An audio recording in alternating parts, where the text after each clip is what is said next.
दोस्तों, आज हम आपको हवेली में भूत की कहानी सुनाएंगे।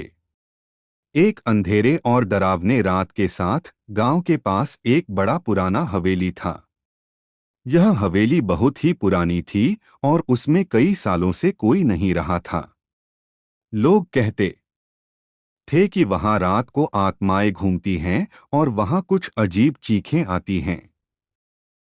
गांव के युवक राजू ने इस खोज में रुचि लिया और उसने अपने दोस्त सुनील को साथ लिया।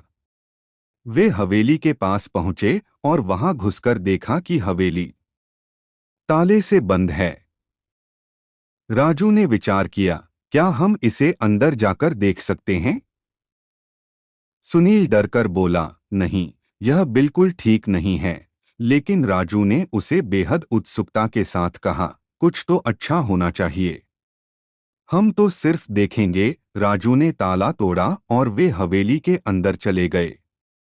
जब वे अंदर पहुंचे तो वे हैरान रह गए क्योंकि हवेली का अंदर का माहौल बहुत ही अजीब था।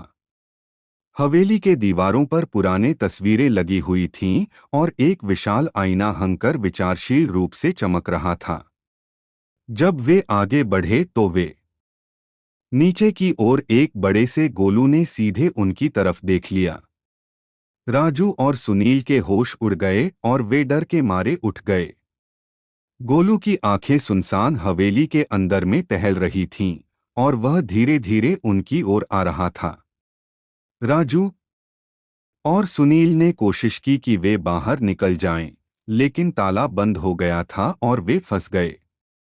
गोलू ने उनके पास आकर कहा, तुम्हारा स्वागत है मेरे नए दोस्तों। राजू ने डर से ठरकने का प्रयास किया, हम यहाँ गलती से आ गए हैं, कृपया हमें जाने दीजिए। गोलू मुस्कराया और बोला, आपको जाने का कोई सवाल नहीं है।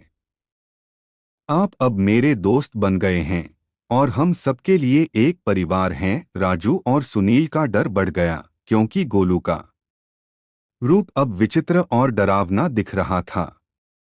वह दोनों को एक कमरे में ले गया और दरवाजा बंद कर दिया।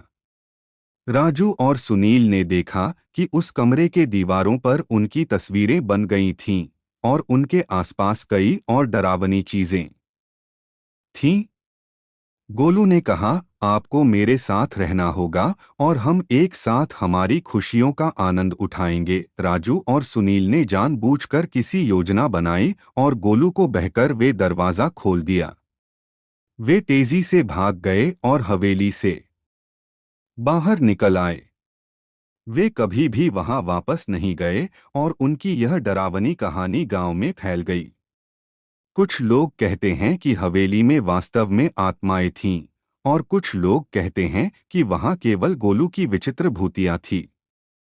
इसके बावजूद वह डरावनी हवेली अब भी गांव की कहानियों का हिस्सा बनी हुई है और रात के अंधेरे में वहां से गुजरने वालों को डर का एहसास होता है। दोस्तों, आपको यह कहानी कैसी लगी कमेंट करके ज़रूर बताएं और इस चैनल को लाइक सब्सक्राइब कर दें।